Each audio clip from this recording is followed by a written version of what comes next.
Assalamualaikum warahmatullahi wabarakatuh. Perkenalkan, nama saya Hairunisa Renanda Sabrina dari Pendidikan Geografi Fakultas Keguruan dan Ilmu Pendidikan.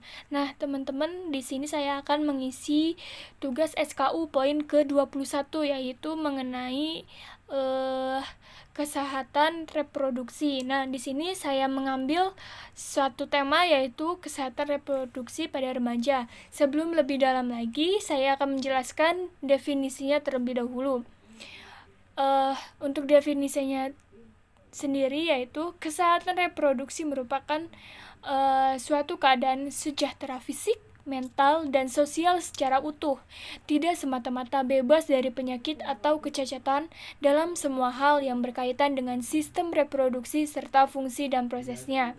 Masa remaja adalah masa transisi yang ditandai oleh perubahan fisik, emosi, dan psikis. Masa remaja adalah suatu periode masa pematangan organ reproduksi manusia dan sering disebut masa peralihan. Masa remaja merupakan periode peralihan dari masa anak ke masa dewasa. Nah, kemudian di sini saya akan menjelaskan mengenai tahapan remaja. Tumbuh kembangnya menuju dewasa berdasarkan kematangan psikososial dan seksual. Semua remaja akan melewati tahapan sebagai berikut. Masa remaja awal atau dini, yaitu sekitar 11 sampai 13 tahun. Masa remaja pertengahan, yaitu sekitar 14 sampai 16 tahun.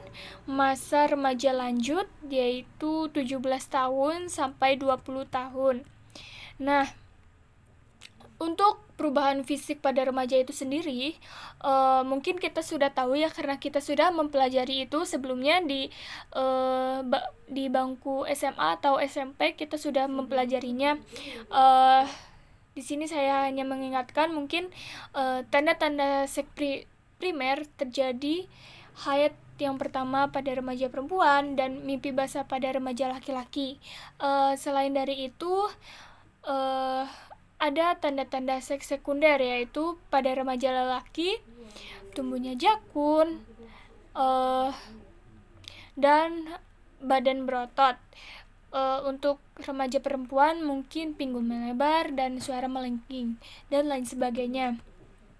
Kemudian di sini saya akan membahas mengenai hak-hak terkait dengan kesehatan reproduksi.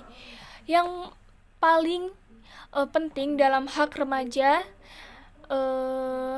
mengenai kesehatan reproduksi, yaitu hak hidup. Ini adalah hak dasar setiap individu, tidak terkecuali remaja, untuk terbebas dari resiko kematian, karena khususnya bagi remaja perempuan.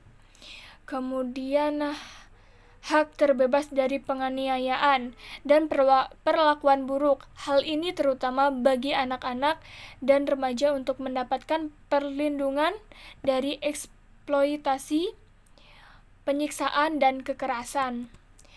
Kemudian di sini saya akan membahas mengenai masalah kesehatan reproduksi pada remaja. Mungkin kita sudah tahu ya. Yang paling umum di sini saya akan membahas yaitu mengenai perkawinan dini.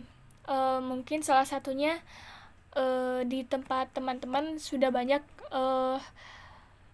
orang yang melakukan pernikahan dini ini.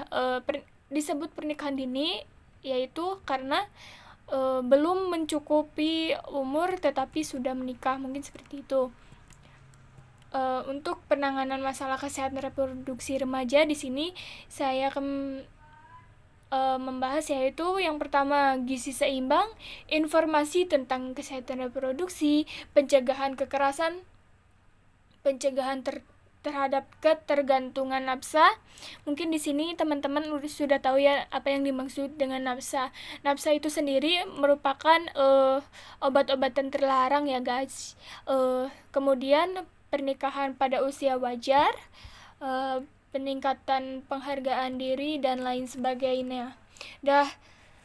Dan dari pembahasan yang telah saya bahas tadi, simpulannya untuk keseluruhannya yaitu mengenai kesehatan reproduksi remaja ini, di Indonesia menurut Biro Pusat Statistik pada tahun 1999, kelompok remaja sekitar 22% yang terdiri dari 50,9% remaja laki-laki dan 49,1% remaja perempuan. Masa remaja yaitu usia antara 11 sampai 20 tahun adalah suatu periode masa pematangan organ reproduksi manusia dan sering disebut masa peralihan. Memasuki masa remaja yang ditandai dengan perubahan fisik primer maupun sekunder, maka remaja akan dihadapkan pada keadaan yang memerlukan penyesuaian untuk dapat menerima perubahan-perubahan yang terjadi. Kematangan seksual yang terjadi perubahan bentuk tubuh sangatlah berpengaruh pada kehidupan kejiwaan remaja. Mungkin cukup sekian pembahasan yang dapat saya sampaikan. Mohon maaf apabila banyak tutur kata yang kurang berkenan. Saya mohon maaf sebesar-besarnya. Billahi taufik wal hidayah. Wassalamualaikum warahmatullahi wabarakatuh.